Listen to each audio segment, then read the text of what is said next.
Como é que você reconstrói rapidamente quando uma cidade inteira foi deletada da existência? Eu tinha essa pauta aqui preparada para o caso da Ucrânia, mas daí teve esse terremoto gigantesco na Turquia que basicamente também deletou cidades e traz esse tipo de dúvida. E eu queria fazer um vídeo sobre uma proposta: cidades privadas.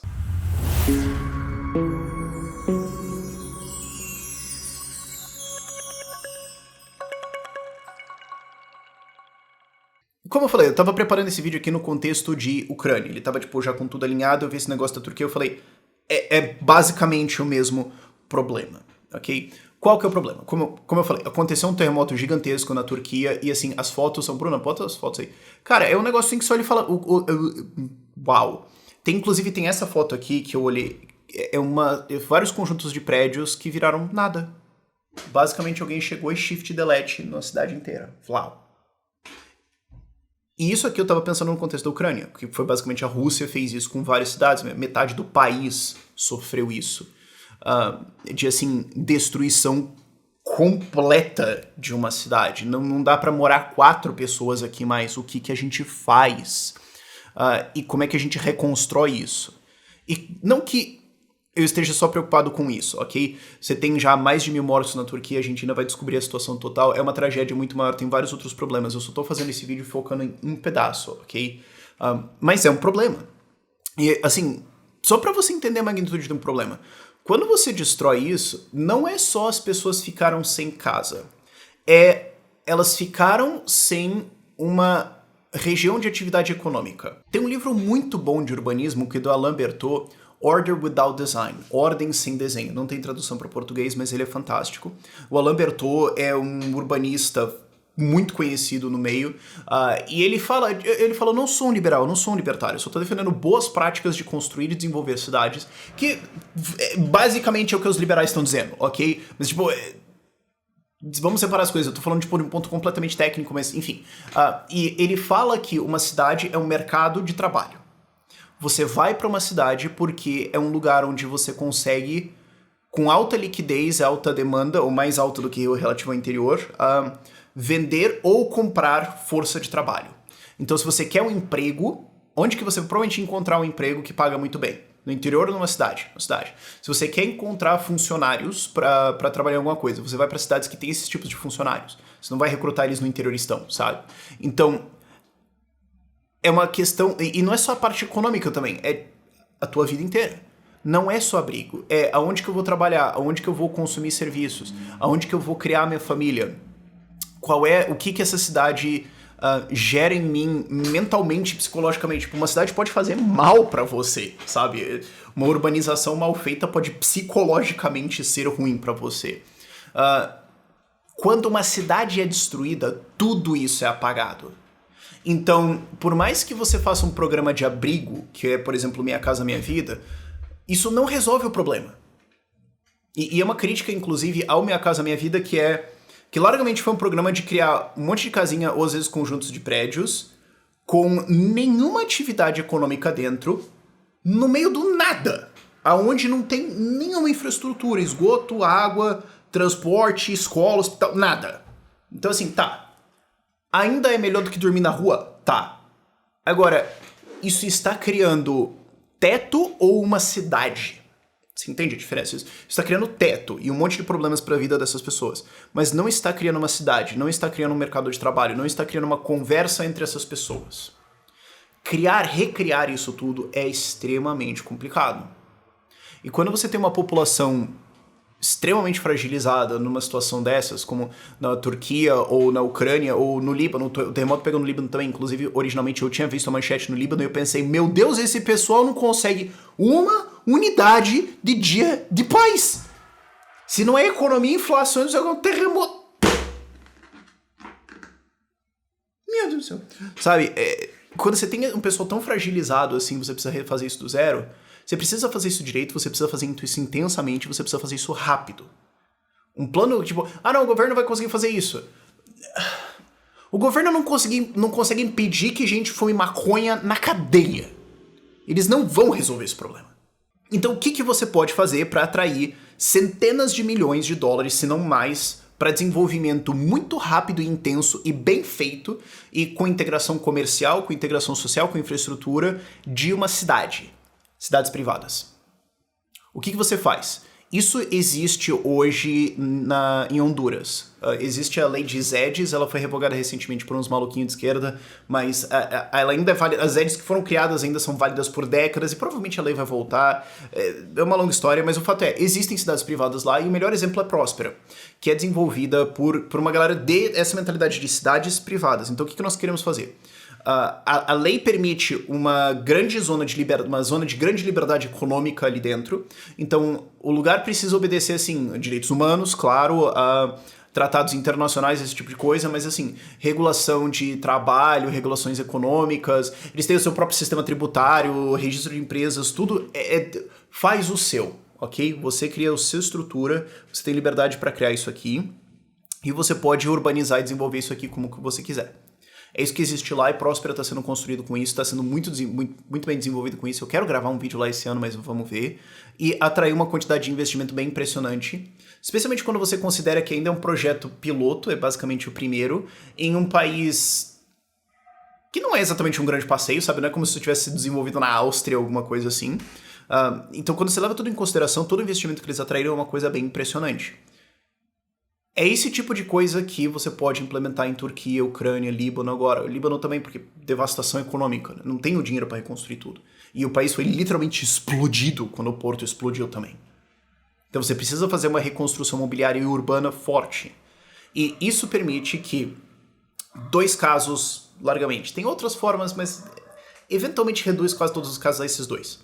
Ou empresas privadas, grupos de investidores privados vêm e investem nessa região e desenvolvem ela. Ou você pode fazer uma estrutura que nós vamos transferir a propriedade dessa região para quem estava lá. Então vamos pensar nesse caso, tipo, das cidades que foram destruídas na Turquia ou na Ucrânia. Digamos, você pega uma cidade na Ucrânia que tinha 50 mil habitantes. Tá, quem que morava aqui? Essas pessoas. Tá bom, ó. Então agora nós temos uma empresa. Essa empresa tem 50 mil ações. Cada um de vocês tem uma. Ou a gente pode fazer, tipo, 100 ações por pessoa, porque daí vocês podem vender parte. Tá, mas vocês são donos. Tó. E vocês aqui podem criar o sistema legal e regulatório de vocês. Vocês podem se inspirar e copiar um monte de coisas. Vocês não são obrigados a criar a parada ex nihilo do nada. Vocês podem criar copiando várias coisas, não sei. E vocês podem atrair investimento para isso. E vocês não precisam fazer tudo. Tipo, a gente vai focar mais nesse desenvolvimento, mas a gente vai atrair um parceiro para fazer o hospital, ou um parceiro para fazer escolas, outro para fazer infra e tudo mais. Vamos subcontratar a empresa e tal. Não sei. Você pode criar tantas coisas com isso que é surreal, cara. E eu só lamento que a gente ainda não tem tantos exemplos para você conseguir visualizar isso, porque a quantidade de sociedades e cidades diferentes que pode ser criada por isso é surreal, cara. É basicamente qualquer coisa que você consiga imaginar que você consiga convencer mais 50 mil pessoas a morar nisso, dá pra fazer. Então seria transfere isso pras pessoas ou a empresa chega e faz. E aí isso é pensado numa cidade como um serviço. Porque a gente não tende a pensar a cidade como um serviço ou um produto, a gente tende a pensar ela como um espaço. Só que você criar regras de desenvolvimento num lugar que atraiam pessoas e empresas, que gerem empregos, que paguem altos salários e que desenvolvam essa região para ter uma boa qualidade de vida, você criar esse sistema, isso é um produto e um serviço. Um shopping em uma escala muito menor é isso. Um shopping eu vou criar esse espaço aqui, ele vai ser agradável, ele vai ser confortável e tudo mais, ele vai ser seguro, e vai ter um sistema de resolução de disputas aqui dentro também, embora não tanto usado assim, e nós vamos criar movimento aqui de maneira que eu só vendo isso para os lojistas e tudo mais. Então, você criar este espaço é um produto e um serviço, eu só estou dizendo, escala isso para uma cidade. Então você tem que pensar, como é que isso aqui vai ser atrativo? Para quem? Quem que nós estamos buscando? A gente quer atender essa comunidade local, a gente quer atrair investidores, a gente quer... Qual é a vocação local aqui? É mais agro, é mais tech, é mais indústria, é mais mineração? Não sei. Vamos tentar fazer isso aqui ser viável para atrair pessoas, para atrair empresas que paguem bons salários, porque se a gente resolver isso, nós vamos ficar rico. Isso é uma das coisas que mais me pegou quando eu estava começando a virar liberal, antes mesmo de eu virar libertário.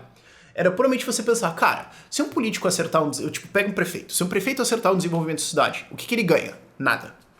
Agora, se ele prejudicar ela, criando vários feudinhos, várias regras especiais que são para prejudicar as pessoas, para depois ele vender a solução via corrupção, ele ganha mais. E ele vai ter menos trabalho, porque fazer errado é muito mais fácil que fazer certo. Então a alternativa com menos trabalho e mais recompensa financeira é cagar a cidade. Putz. Quando você entende isso e você olha pra política, você fica tipo... Agora eu entendi o problema. O que eu tô dizendo é... E se a gente permite que essas pessoas façam isso? Porque não só elas vão ter esse interesse em desenvolver a cidade delas, onde elas estão muito mais diretamente interessadas do que o Erdogan, ou seja lá quem for que vai ser o próximo governante da Ucrânia, ou sei lá. Essas pessoas têm muito mais claramente interesse, e elas têm interesse em desenvolver isso porque elas também vão ganhar financeiramente com isso. Então não só eu tô gerando um sistema onde essas cidades podem ser redesenvolvidas de novo, redesenvolvidas de novo? Pegou, né, Rafa? Meu Deus do céu! Varia um pescotar, parça. Onde essas cidades podem ser criadas de novo para desenvolver essa sociedade, e se elas acertarem isso, não só elas ganham a cidade, ganham uma sociedade, ganham um espaço de comércio, elas ganham dinheiro também.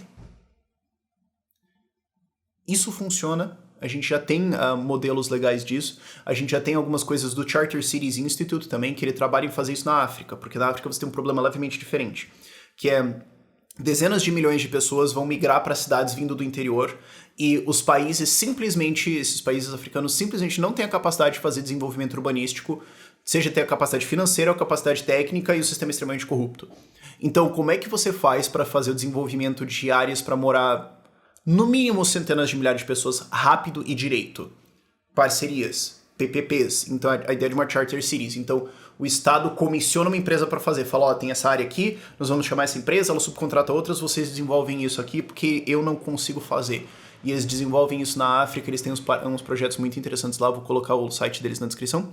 Vou colocar o Free Cities Institute na descrição também, o livro do Alain Bertot também na descrição, e o livro do Cidades Livres Privadas, o Free Private Cities, do Titus Gebel, que é o fundador de várias coisas disso, do Free Cities Institute, essas coisas, porque eu acho que são leituras interessantes para vocês. Eu acho que isso vai acontecer no mundo. Na Turquia? Não, eu não acho que vai acontecer na Turquia. No Líbano? Bicho, não sei. Se eu fosse do Charter City, se eu fosse dessa galera, eu tava batendo uns telefonemas lá, falando, mano, me dá uma cidade que eu vou provar um argumento pra você. Pode ser?